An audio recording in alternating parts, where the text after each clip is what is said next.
पिछले दर्स में ये आयत चल रही थी कि अल्लाह ताला ने फरमाया कि ए नबी आप मुकज़्ज़िबीन की इताअत ना करें। सूरह कलम। जो लोग, भाई इसको चला दें यार, जो इनकार करते हैं आखिरत का उनको फॉलो मत करें, क्योंकि जो आखिरत का इनकार करेगा ना उसकी जिंदगी कभी भी सीधे रास्ते पे नहीं हो सकती। उसको कानून सीधे रास्ते पे चला सकता है, लेकिन कानून, इंसान के बनाए हुए कानून भी नाकिस और निगरानी भी नाकिस। लोग कैमरे लगा देते हैं, तो कैमरा ही चोरी हो जाता है। तो इसलिए जब तक अल्लाह का खौफ नहीं हो, आखिरत में जवाब का खौफ नहीं हो, तो इंसान सीधे रास्ते पे चल ही नहीं सकता, नामुमकिन है ये। वो मशहूर वाकया है ना, एक तो बयान शुरू ही वाकया से हो जाता है, तो ये फिर क्या करें। वो एक तकरीब में एक खातून का लॉकेट चोरी हो गया, बड़ा कीमती लॉकेट था। अब मेजबान ने ऐलान किया, भाई ये बड़ा कीमती लॉकेट है, अल्लाह का वास्ता जो जिसका है दे दो। लोगों ने कहा ऐसे तो जो भी देगा वो पकड़ा जाएगा, कि वो सबको पता चल जाएगा चोर है, तो चोर का राज भी फाश ना हो और लॉकेट भी वापस आ जाए। उसका तरीका ये कि लाइट बुझा दो, खूबसूरत सा प्याला रखो, भाई जिसने लॉकेट चुराया है उसको अल्लाह का वास्ता दो, बोले भाई चुपके से इसमें डाल दो, किसी को पता भी नहीं चलेगा, लॉकेट भी आ जाएगा। लाइट ऑफ कर दी गई। पहले तो डराया गया, समझाया गया, रोना धोना किया गया, भाई अल्लाह ख्याल था तरस आ जाएगा चोर को। तो लाइट बुझा दी गई, लाइट खोला तो देखा प्याला भी गायब है। लाइट ऑन की तो देखा कि प्याला भी गायब है। तो आखिरत का खौफ ना होना तो फिर इंसान पर कोई नसीहत असर नहीं करती, और आखिरत का खौफ है तो बहुत सारी चीजों से बचा रहता है। हमारे यहाँ जो मुसलमानों में कुछ जराइम हैं, कुछ नहीं भी तो है ना, बहुत सारी हमें खूबियां भी तो हैं, जो बुराइयां नहीं है। वो क्यों नहीं है? आखिरत का खौफ, डर होता है यार, जाना तो है ना कब्र में। तो अल्लाह ने इसलिए हुक्म दिया मुकज़्ज़िबीन को फॉलो मत करो। और हम सुबह शाम जिनको फॉलो करते हैं वो मुकज़्ज़िबीन ही है सारे। वो आखिरत पर ईमान नहीं होता उनका, होता है तो ऐसे कमजोर, तो वो कहां से आपको सीधे रास्ते पे चलाएगा भाई। वो तो पैसा, शोहरत, इज्जत, सेहत, ये 4-5 चीजों में घुमाता रहेगा आपको। इज्जत, पैसा, शोहरत। हम जब छोटे थे, हजरत अपने शेख हजरत मुफ्ती रशीद अहमद साहब रहमहुल्लाह की मजलिस में हम जाके बैठना शुरू हुए, तो अहलुल्लाह की, वलीउल्लाह होने की एक अलामत यह होती है कि उनकी सोहबत में बैठकर दुनिया की मोहब्बत कम होती है। समझ रहे हैं ना, दुनिया की मोहब्बत ये अहलुल्लाह की अलामत होती है। इंसान को ज्यादा दौलत, प्लॉटों, जायदाद, ये बातें करना अच्छा नहीं लगता। काम करते ज्यादा, बातें नहीं करते, इसमें उसको अच्छा नहीं लगता ये। इसकी उलमा मिसाल देते हैं कि जैसे वॉशरूम जरूरत तो है, तो जरूरत से इंसान जाता है, वापस आता है, वहां कोई शौक से नहीं बैठता कि यार मुझे बड़ा अच्छा लग रहा है तो मैं यहीं बैठा हुआ हूं, बेगम यहीं कुर्सी ले आओ, यहीं डाल के बैठता हूं, यहीं चाय पीता हूं, यहीं मुताला करूंगा। कोई करता है ऐसे? जरूरत से जाता, भाई निकलो। तो जरूरत तो है दुनिया की, हर शख्स को है, पेट अल्लाह ने लगा दिया। इज्जत भी हर एक की ख्वाहिश है, इज्जत भी इंसान के लिए जरूरी है, बहुत से मुसीबतों से बचा रहता है इज्जत की वजह से। सेहत तो बहुत ही जरूरी है, वो तो हम भी बयानात कर चुके हैं, इस्लाम का हुक्म है सेहत की हिफाजत करो, लेकिन इन चीजों से दिल लगाने की इजाजत नहीं। दिल बड़ी कीमती चीज है, ये बहुत सोच समझ के लगाया जाएगा। देखो, दिल ऐसे को दिया जाता है जो दिल को परेशान ना करे। क्या ख्याल है? बात से बात निकलती है, मौजू चेंज हो जाता है, सूरह कलम लेके चल रहे हैं, लेकिन चलो ये बात भी थोड़ी सी कंप्लीट कर दूं। सुकून कहां होता है? दिल में ना। साइंटिफिक तो दिमाग में होता है, मैं भी उस गहराई में नहीं जा रहा, क्योंकि बहुत से ना लोग बैठे होते कहते हैं भाई ये तो दिमाग की सारी, दिल का तो काम सिर्फ पंपिंग करना है। तो शरीयत ने तो हर चीज की निस्बत दिल की तरफ की है ना।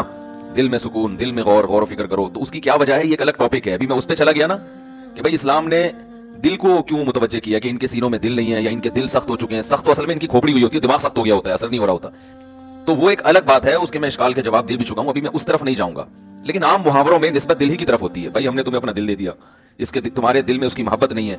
तो इस मुहावरे में आपकी दिल से जो मुराद होती है, मेरी भी फिलहाल वही मुराद है, ताकि बात आगे चले ना। तो सुकून का महल क्या है? दिल। खुशी का महल, महल कहते हैं जगह। खुशी किस जगह पे होती है? दिल में होती है। गम कहां होता है?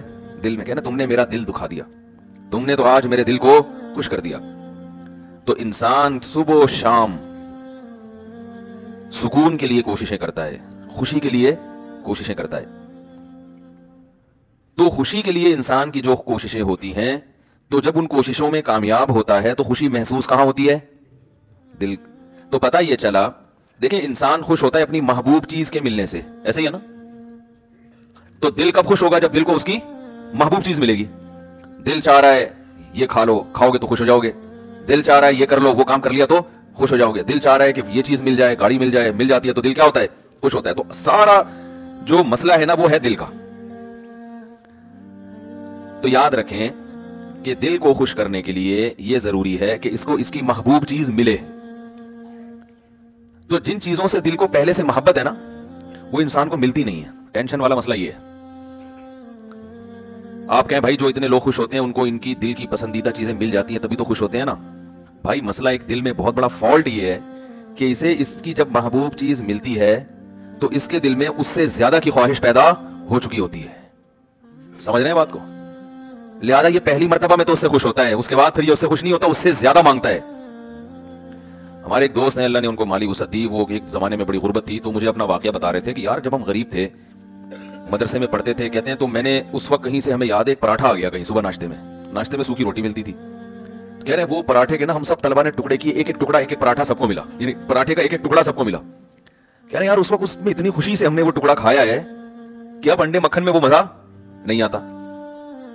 वजह क्या है? उस वक्त गुर्बत थी, उस वक्त पराठे की मोहब्बत थी। यार सुबह रोटी खा रहे हैं, किसी दिन पराठा मिल जाए तो एक टुकड़ा मिला तो दिल इतना खुश हुआ जितना कोई डिफेंस क्लिफ्टन में रहने वाला मक्खन कबाब पे खुश नहीं होता। तो कहने लगा यार अब तो सब कुछ मिल रहा है लेकिन वो खुशी नहीं होती। तो वजह क्या है भाई? जब उससे कम मिल रहा था तो दिल में पराठे की ख्वाहिश थी, जब पराठा मिलना शुरू हो गया तो अब ख्वाहिशात उससे। ये जो बड़े बड़े मालदार लोग हैं ना हमारे, अक्सर सियासतदान, सारे नहीं, ये कबाब पराठे पे थोड़ी खुश होते हैं।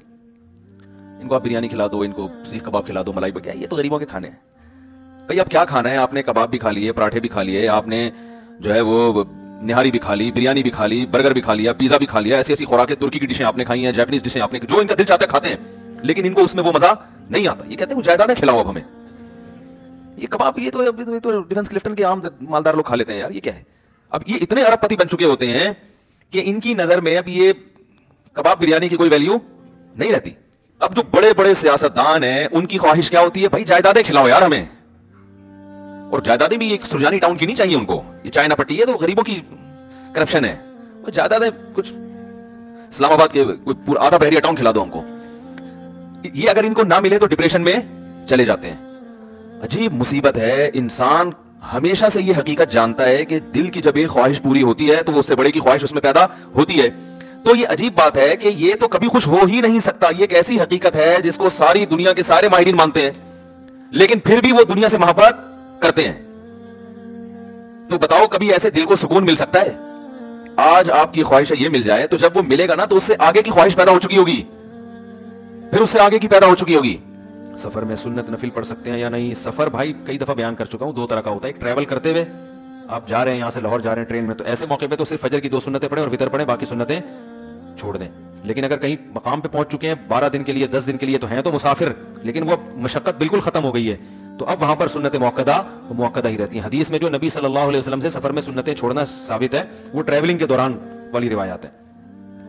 क्या बच्चों पर कोई नाम भारी पड़ता है? कुछ नहीं भारी पड़ता है, जो नाम रखो अच्छा सा नाम रखो। मुफ्ती साहब बयान के वक्त को थोड़ा मुख्तसर करें, लोग बहुत दूर से आते हैं, देते हैं कौन है भाई ये?